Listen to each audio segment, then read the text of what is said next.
Good morning students. Class 6 chapter 2 Hindi first. बेटा आज हम हिंदी फर्स्ट का पार्ट 2 शुरू करते हैं। साहसी नीलू।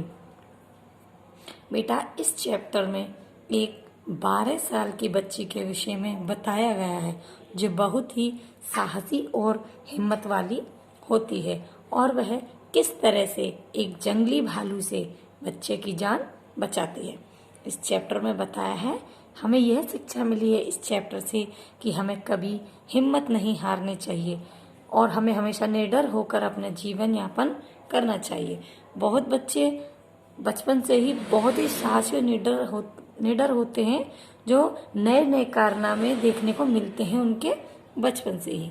तो चलिए शुरू करते हैं इस पाठ को कि किस तरह से नीलू ने साहस और अपनी हिम्मत से निडर होकर किस तरह एक बच्चे की जान बचाई। चलिए शुरू करते हैं इस कहानी को। पहाड़ की एक तलहटी में बसा एक छोटा सा गांव था, सराई खेत। वह गांव प्राकृतिक सुषमा का मतलब होता है सुंदरता से भरपूर था। चारों ओर चीड़ के घने वृक्षों से घिरा एक गांव काफी सुंदर लगता था। वह गांव काफी सुंदर लगता था। चारों ओर चीड़ के घने वृक्ष लगे थे उसके चारों ओर। चीड़ के घने वृक्षों की पंक्तियों के बीच बीच में लगे देवदार के वृक्ष बहुत लंबे होते हैं एवं ऊंचे वृक्ष गांव की शोभा और भी बढ़ा देते थे। अप्रैल में तो बुरांस के लाल फूलों की छटा, बुरांस के लाल फूल होते हैं की छटा बस देखते ही बनती थी। गांव चूंकि घने वृक्षों से घिरा था इसलिए अक्सर हिंसक का मतलब होता है बहुत ही खतरनाक जानवर, मतलब हानि पहुंचाने वाले पशु गांव में आ जाया करते थे। बाघ द्वारा कुत्ते एवं अन्य छोटे छोटे जानवरों को जब तब मारकर उठा ले जाने से गांव में समस्या खड़ी हो गई थी। मतलब बाघ द्वारा कुत्ते एवं एक बाघ ने कुत्ते और छोटे छोटे जानवरों को मारकर उठा ले जाता था एक जानवर। इसी बात को लेकर गांव में बहुत बड़ी समस्या मतलब बहुत कठिन समस्या खड़ी हो गई थी। कठिन या विकट प्रसंग मतलब एक लंबी कहानी सी खड़ी हो गई थी। गांव में कुल मिलाकर 15-20 परिवार ही रहते थे। खेती ही सभी के जीवन यापन का मतलब अपने अपने परिवार को किसी न किसी तरह चला लेते थे। जीवन यापन का एकमात्र सहारा था खेतों में दिन भर खूब मेहनत से काम करना और शाम को रूखा सूखा खाकर चैन की नींद सो जाना। गांव वाले को ही दिनचर्या बन गई थी। गांव वाले की यही दिनचर्या बन गई थी। वे अपना कैसे जैसे तैसे अपने जीवन यापन कर रहे थे। दिसंबर जनवरी के महीने में यहाँ भारी हिमपात होता था। हिमपात का मतलब होता है बर्फ गिरती थी।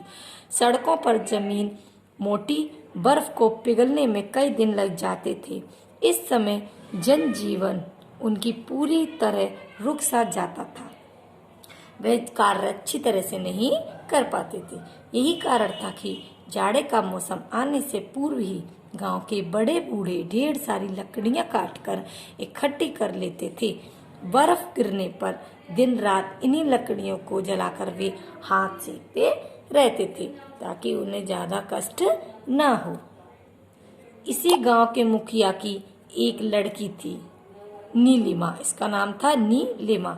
उसकी उम्र यही कोई 12 वर्ष की थी। गांव के लोग इसे नीलू कहकर पुकारते थे। नीलू थी तो बहुत ही छोटी लेकिन थी बहुत साहसी। अक्सर ही छोटे मोटे हिंसक जंगली जानवरों को वह डराती लेकर खदेड़ दिया करती थी। मतलब वह जानवरों से नहीं डरती थी। अनेक बार तो उसके पिता ने समझाया भी था, बेटी इस तरह जंगली जानवरों के पीछे जाना बहुत खतरनाक होता है। कभी कभी वे पलटकर हमला भी कर देते हैं और फिर उनसे बच पाना काफी मुश्किल होता है। लेकिन पिताजी आपने ही तो कहा है, नीलिमा कहने लगी, लेकिन पिताजी आपने ही तो कहा है कि इन जंगलों के बीच यदि रहना है तो साहसी तो होना ही पड़ेगा, नीलिमा ने कहा। यह सुनकर नीलू के पिता निरुत्त हो जाते हैं।